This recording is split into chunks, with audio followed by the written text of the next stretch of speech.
videos of my rollers, my pigeons I keep. I mainly keep Birmingham rollers.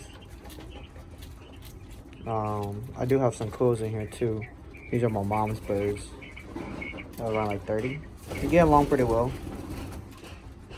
And now I have a pair of German owls right there. Smallie pair. I do use them as like droppers and stuff. It does help with like settling young birds and stuff like that. So I have about 5 of them in my kit box.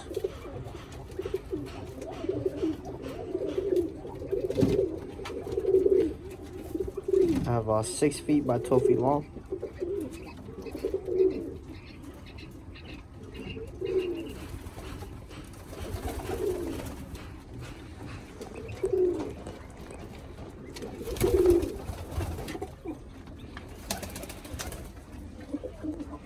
I have some pairs that are on eggs soon. Some of them are on babies.